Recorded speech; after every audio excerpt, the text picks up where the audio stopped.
रात का खाना हम सूर्यास्त से पहले ही 5:30-6 बजे तक ले लेते हैं। और शुरुआत करते हैं आज के ब्लॉग की। कर्टेन्स मैं हटा रही हूँ क्योंकि इस वक्त धूप कम हो गई है। दिन में गर्मी होती है तो कर्टेन्स लगाने पड़ते हैं। और पिछले ब्लॉग में मैंने अनबॉक्स किया था स्प्राउट मेकर। तो देखिए मैंने स्प्राउट्स जो किए थे, एक ही दिन में कितने अच्छे स्प्राउट्स हो गए। एंड कल का मैं आपको दिखा देती हूँ वीडियो कि कल मैंने इसमें कैसे स्प्राउट्स जो है सोक किए थे। इस कंपार्टमेंट में पानी रखते हैं। देखिए मैं पानी भर रही हूँ, जो सबसे नीचे वाला कंपार्टमेंट है।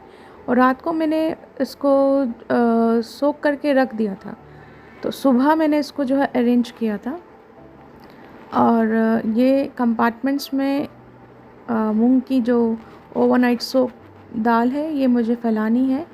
और इसको इस तरीके से फैलाना है कि इसमें जो रेड कैप है वहाँ पर ये दाल जो है ना आए। तो मैं आपको दिखाती हूँ ये रेड कैप। ये देखिए ये रेड कैप है, इधर इस एरिया को खाली रखना है। बिकॉज़ ये जो मुझे लगता है ये कैपिलरी एक्शन होता है, जिसके थ्रू पानी जो है ऊपर जो है खींचा जाता है। और ये तीनों कंपार्टमेंट्स में मुझे इसी तरीके से प्लेस करना है। और इससे मुझे बहुत ही मतलब जल्दी स्प्राउट्स मिल जाते हैं।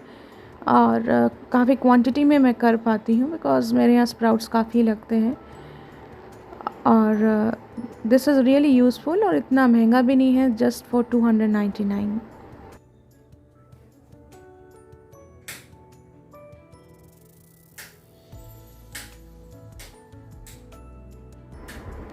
नचिकेत के पापा की वाइट शर्ट्स बहुत सारी हो जाती हैं, तो इनको मैंने सुबह ही ब्लीच में सोक कर दिया था। और अब मैं वॉशिंग मशीन में इन्हें रात को ही धो दूँगी ताकि सुबह जल्दी उठकर मैंने बाहर बिछा दूँ और टाइमली जो है प्रेस वाले को भी दे दूँगी कल। तो इसको भी धोने में शाम को ही लगा देती हूँ। मोस्ट ऑफ़ द काम मैं शाम को अपने निपटा लेती हूँ क्योंकि नचिकेत भी खेलने चला जाता है और मेरे पास फ्री टाइम होता है। इस वक्त मैं अपने घर के सारे काम निपटा लेती हूँ।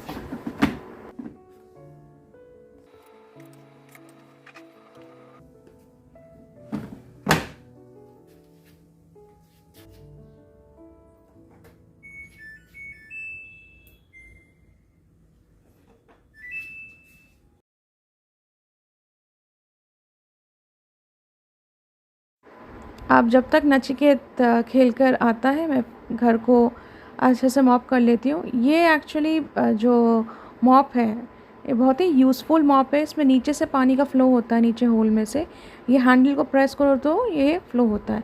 सुबह तो मेरी क्लीनिंग जो है रोबोट ही करता है, मैंने आपको पिछले ब्लॉग्स में शेयर किया था।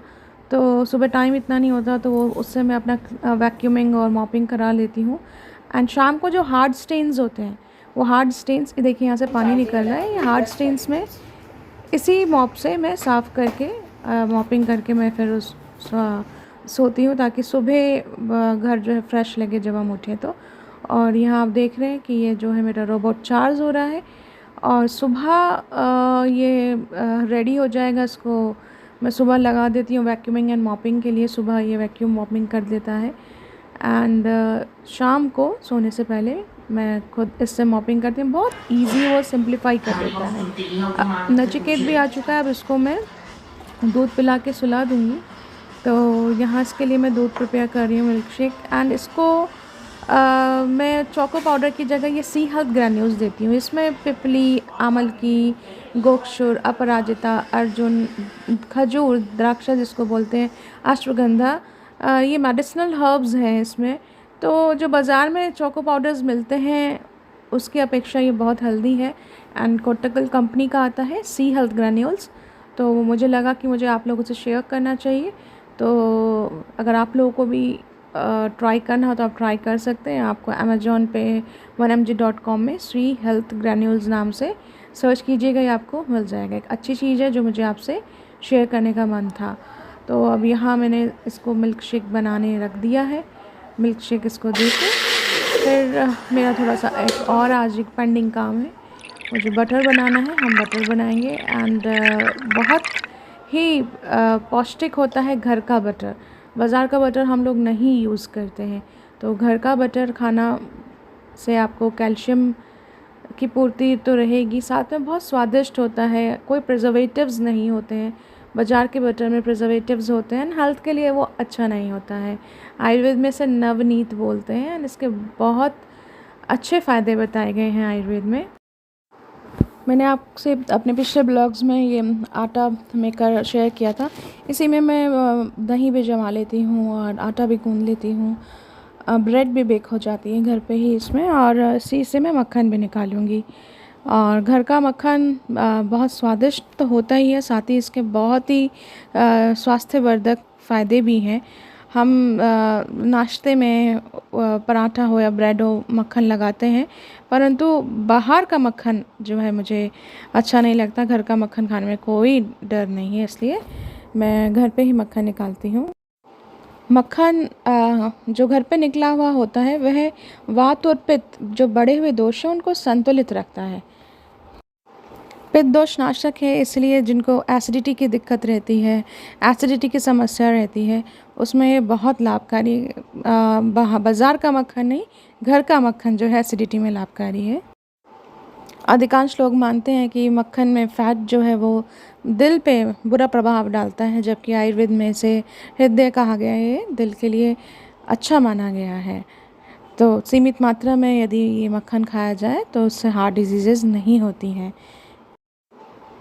आँखों की रोशनी इससे खाने से बढ़ती है और इम्यूनिटी बढ़ती है, और आपकी स्किन के लिए मक्खन का खाना बहुत लाभकारी होता है, क्योंकि स्किन जिनका वात दोष की वजह से बहुत ड्राई रहता है, ऐसे लोगों के लिए मक्खन का खाना बहुत लाभकारी है, क्योंकि ये स्किन को हाइड्रेट रखता है।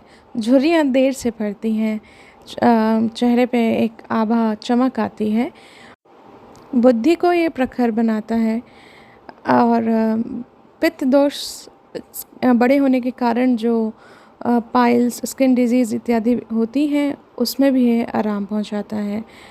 इसके फ़ायदे बहुत हैं, परंतु खाने में भी बहुत स्वादिष्ट है। तो ये नहीं कि आप जो इसको अत्यधिक मात्रा में खाएं। ओवरडोज किसी भी चीज़ की अच्छी नहीं है।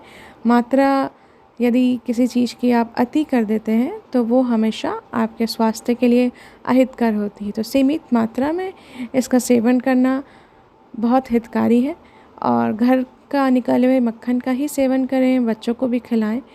बोन्स के लिए अच्छा है, ये कैल्शियम का रिच सोर्स है, विटामिन ई का सोर्स है। तो घर पे ही मक्खन निकालें और बच्चों को खिलाएं और खुद भी खाएं। दिन के अंत में दूध पीना स्वास्थ्य के लिए हितकर बताया गया है। कहा गया है कि भोजनान्ते पिबेत तक्रम, वासरान्ते पिबेत पया, निशा अंते च पिबेत वारी, त्रिभी रोगे न जायते। मतलब भोजन के अंत में तक्र पिए, दिन के अंत में दूध, और निशा अंत, निशा का अंत कब होता है? जब सुबह उषा काल होता है। उषा काल में अगर आप पानी पीते हैं तो तीनों प्रकार के रोग नहीं होते हैं।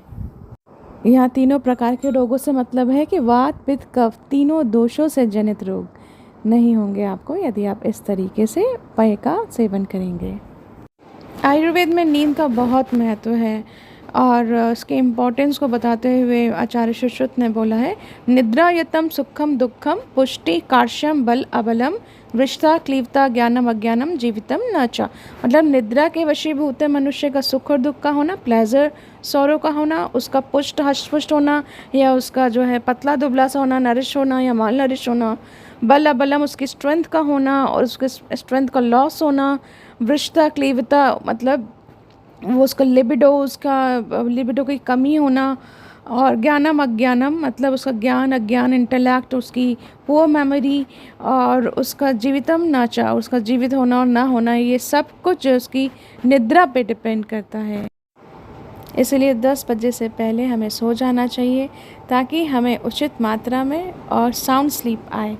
और नचिकेत को भी मैं सुला चुकी हूँ।